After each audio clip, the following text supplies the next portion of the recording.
Come ride the little train that is rolling down the tracks to the junction. Forget about your cares, it is time to relax at the junction. Lots of curves, you bet, and even more when you get to the junction. Petticoat Junction. There's a little hotel called the Shady Rest at the junction. Petticoat Junction. It is run by Kate. Come and be her guest at the junction. Petticoat Junction. And that's Uncle Joe. He's a moving kind of slow at the junction. Petticoat Junction.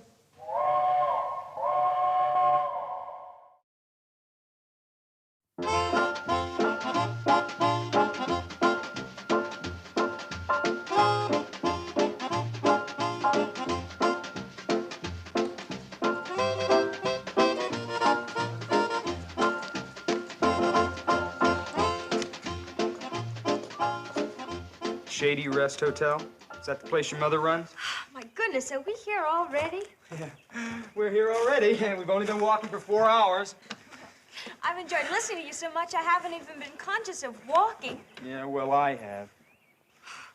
Well, come on up and take a hot bath and get some food. You'll feel lots better. No. I'm just gonna rest here for a while, and then I'm gonna move on. But, Alan, I wanted you to meet my mom and my sisters and my Uncle Joe. No, not that family bit. I mean, that warm, friendly small talk just turns me right off. You mean? I mean it so insincere. People ask you how you are, but they don't listen to what you say. Why? Because they don't care. My family would care. Oh, you think so, huh? You get home from school, they probably say, how was school, right? Something like that. Well, I'll bet you that if you say lousy, they'll say, oh, that's fine, let's eat. Oh, baby, don't you see how confused you are? Yes, Alan, I am confused, but I want to find the truth as you have found it. Please stay and help me. Oh, no, baby, you're too soft. You're too tender to face truth.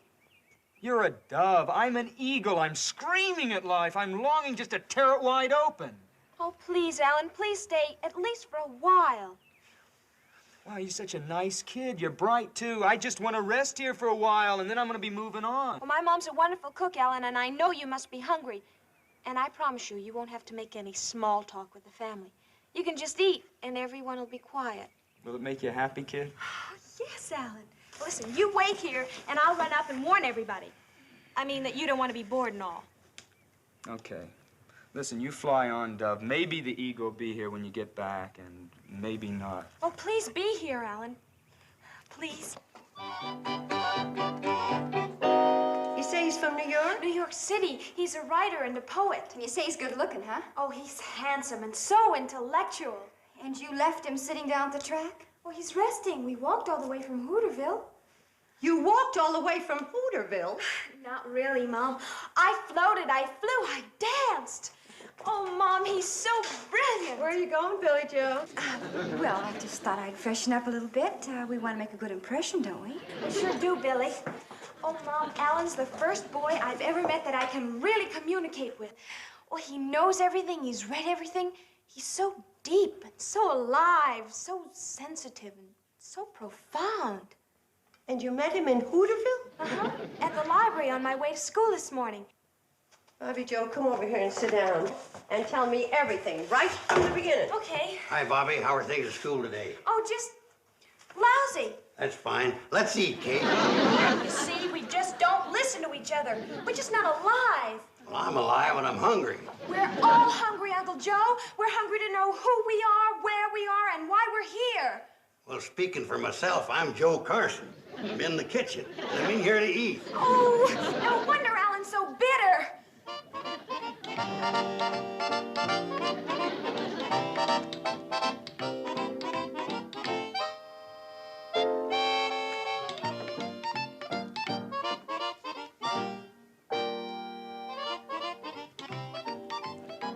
Oh, hello.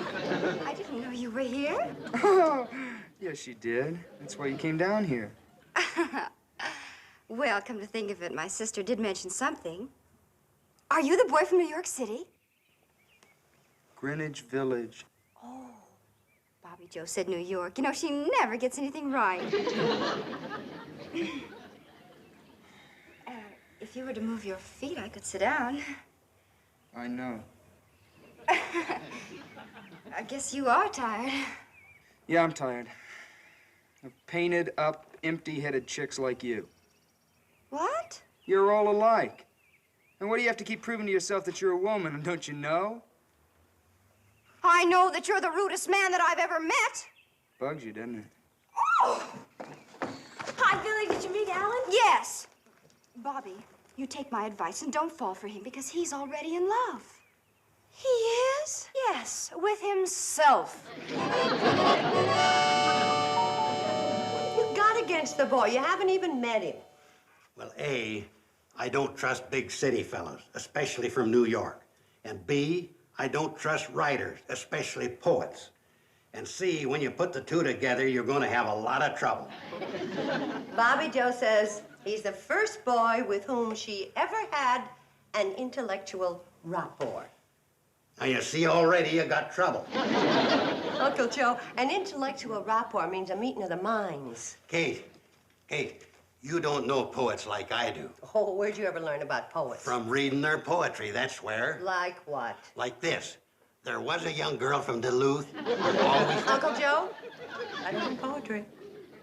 What do you mean it ain't? It rhymes. Last line goes, I don't want to hear it. And I also don't want to hear any more talk against Bobbie Jo's poet friend. I understand exactly how she feels. When I was a girl, I was in love with Longfellow, Whittier, Byron, Keats, Shelley. All at the same time. yeah, but one big city fella can be more dangerous than them 5 local boys put together.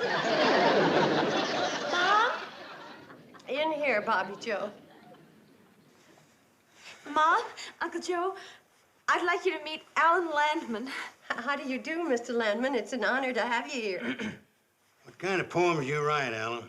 My poetry is, a cry of anguish in the tortured night.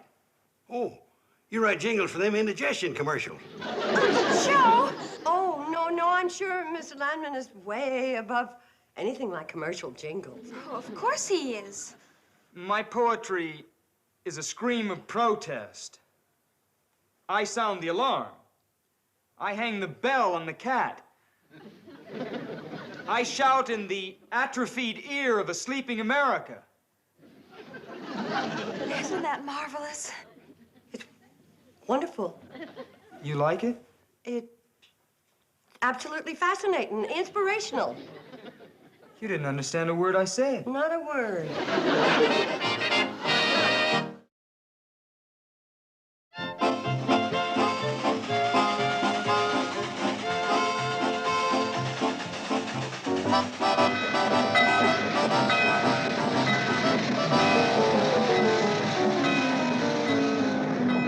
What a meal. That Dutch apple pie was laughing good. Kate really outdone herself tonight. So are you. You keep on eating like that, and you're going to have to back up to a door to knock on it. Oh, Uncle Joe, stop teasing Charlie. He's not so fat. I've seen people a lot fatter. Yeah, me too, but I had to buy a ticket. Mom, do I have to take part in that silly poetry reading? Oh, of course not, dear. You can wash the dishes. Well, you know, I'd rather wash the dishes than listen to you-know-who.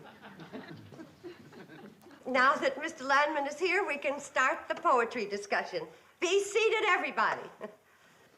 Now, I thought it'd be kind of nice if each of us recited a couple of lines from our favorite poem, and then I'm sure that Mr. Landman will favor us with one of his original compositions.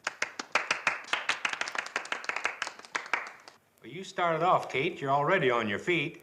Take Charlie an hour to get to his. This is from the Rubaiyat of Omar Khayyam.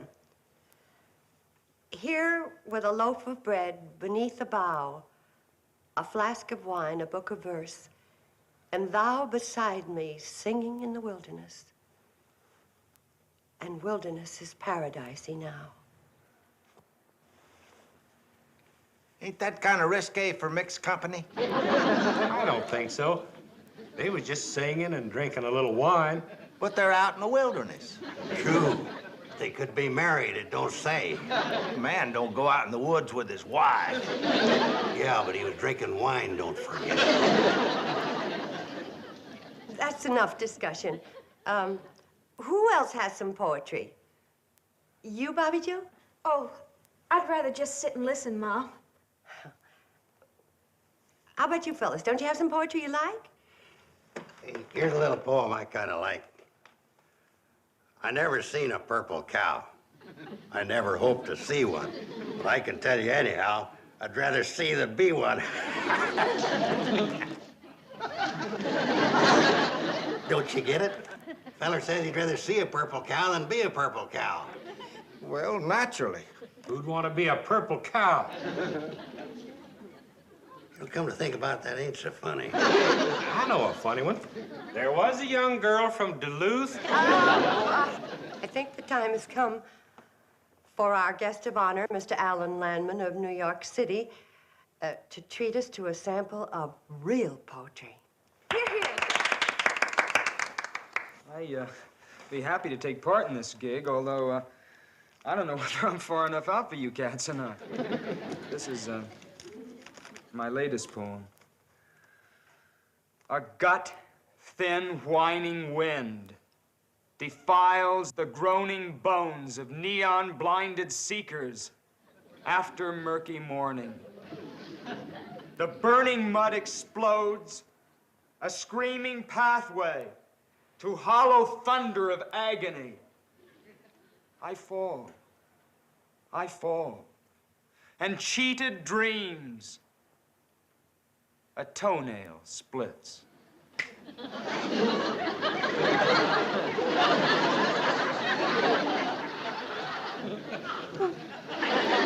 Who would like to start the discussion? I think that was one of the most exciting poems I've ever heard. Anybody else? Floyd? Did you have an emotional reaction from Mr. Landman's poem? Yeah, but I think it is Dutch apple pie. I'd like to know what it means, if anything. So would I. It means that this is a cemetery, and you're all corpses. Good night. Oh, Alan, wait for me! You a cigarette? Sure.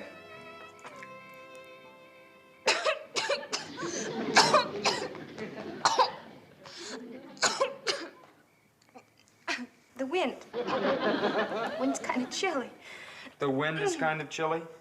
You know what E.I. Boyer says about the wind? What? The wind is a switchblade knife, slashing at the polluting smokestacks of urban insanity.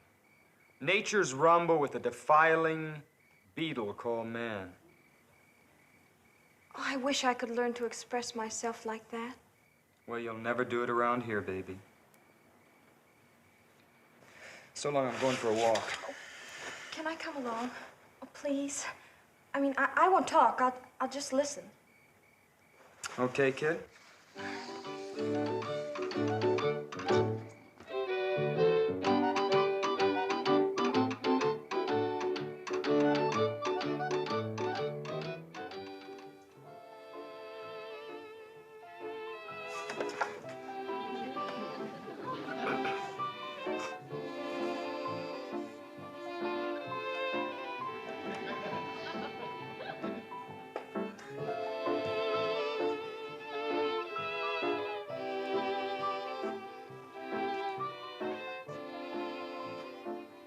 Hey, What? Who's sleeping? it's 1 o'clock. Why don't you go on up to bed? I'll wait up for Bobbie Jo and that poet. No, I want to see Bobbie Jo when she comes in. Well, in that case...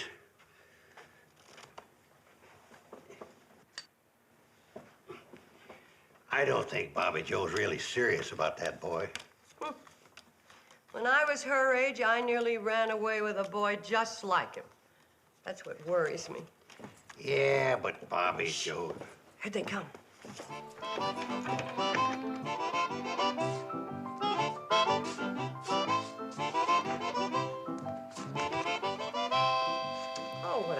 terrible hand.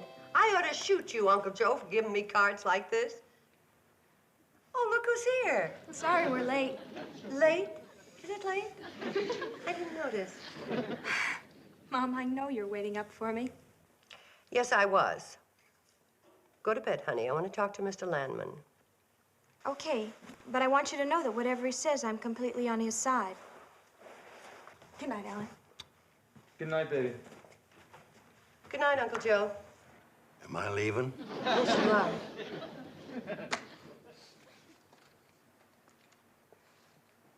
Good night, Pops. Uncle Joe, Mr. Landman said good night to you. He can't expect a corpse to answer you back, especially when its name isn't Pops.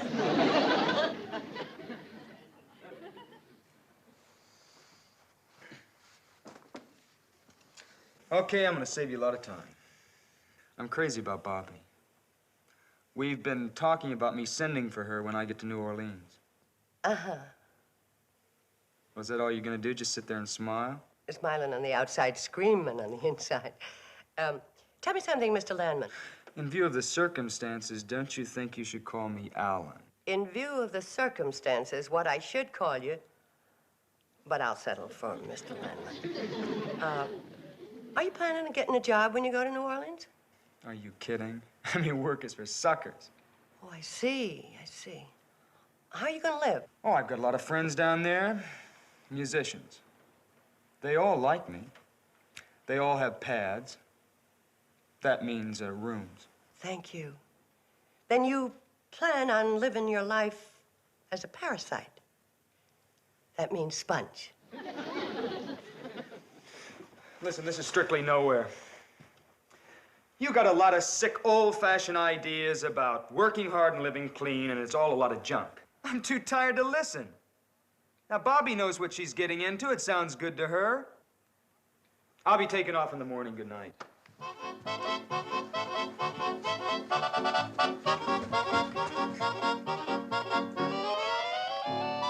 You heard that? Yeah, it's bad. What are you gonna do? I don't know. Of course, you realize he'll be gone tomorrow. He'll never send for her. You know that.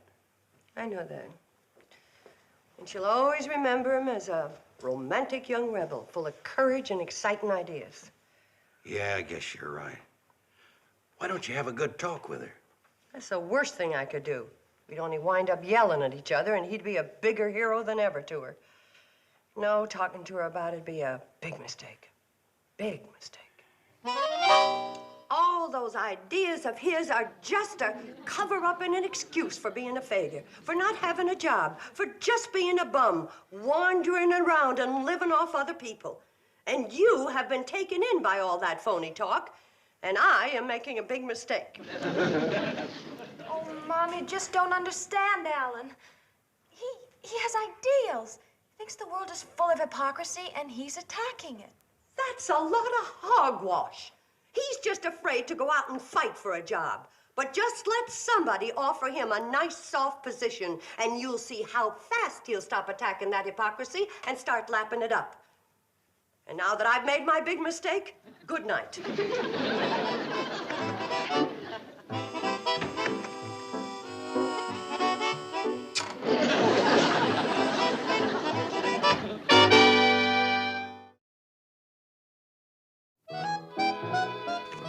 Your mother's just looking out for your welfare, Bobbie Jo. I suppose you don't like Alan either. No, but it's nothing personal. He's been nice to me. In fact, he told me I was the biggest square shooter he'd ever met. Of course, he took a poetic license and left out shooter. Thank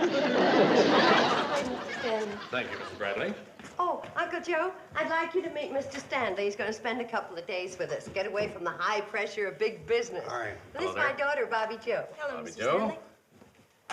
You're leaving, Alan?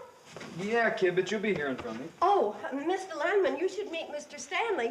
He's from New York, too. Mr. Stanley, Mr. Landman. How are you, young man? You really want to know?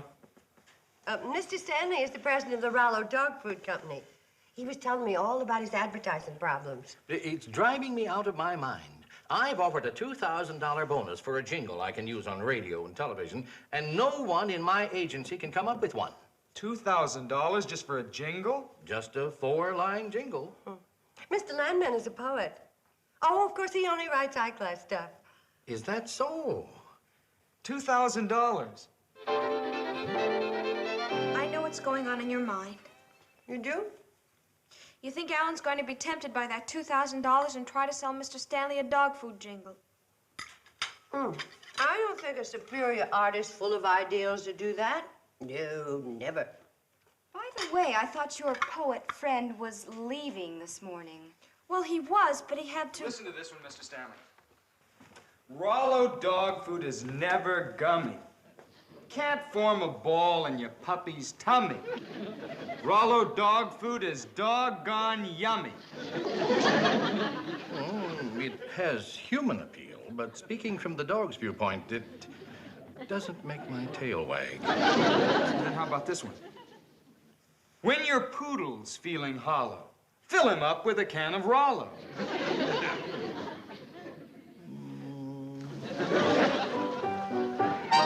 What's so wrong with Alan wanting to earn $2,000 when you think about it? Nothing at all. It'll give him the freedom to write real poetry. Absolutely. Besides, if you have a genuine big talent like Alan does, you can write those silly jingles without losing any of your artistic dignity. Never loses dignity. Because his talent's too big. Get some Rollo now, now, now. Makes your dog say, bow, wow, wow. How's that for real dog appeal? Does that make your tail wag, Mr. Stanley? Mr. Landman, I'll be honest. You have talent, all right, but I just don't think you talk dog language. Forgive me for saying it, sir. But must your advertising appeal to the dogs? I mean, after all, it is the humans who buy it. We've got to please the dog. We cater to the dog. We've got to sleep dog, eat dog, think dog. Understand? Or do you think I'm crazy? Oh, crazy, no, sir. I know. You're after the money. Well, I'll pay anything to the writer who'll get inside the dog's mind with me.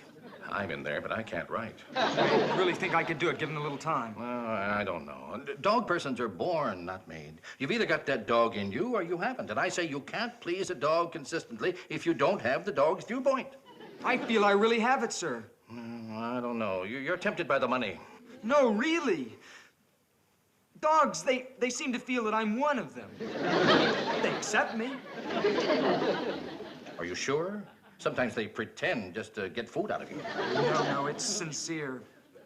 I warn you, you can't fool a real dog person. And I'm real dog, my boy. I'll tell you something confidential, may I? Please. When I see a cat, I want to chase it up a tree. Now you think I'm crazy, right? No, on the contrary.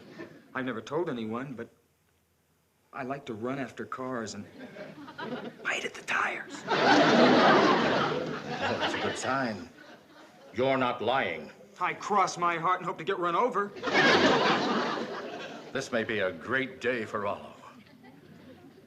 I'd like to shake your paw. Bow, wow, wow.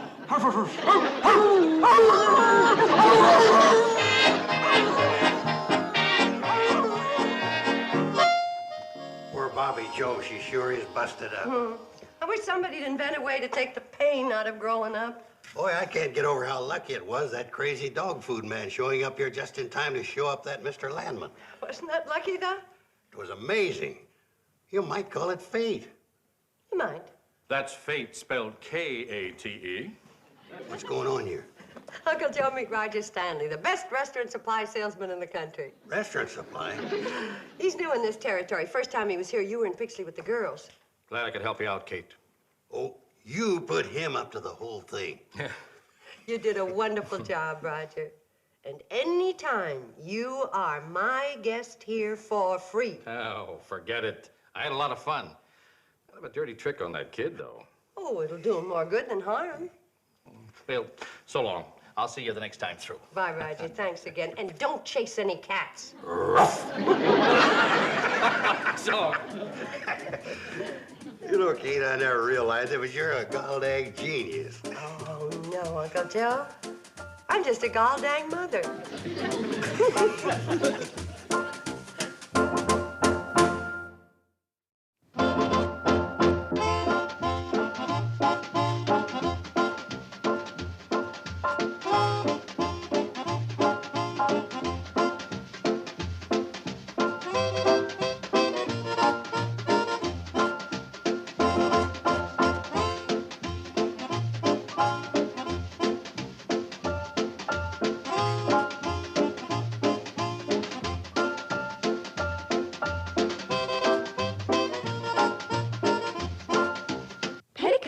Junction. This has been a Filmways presentation.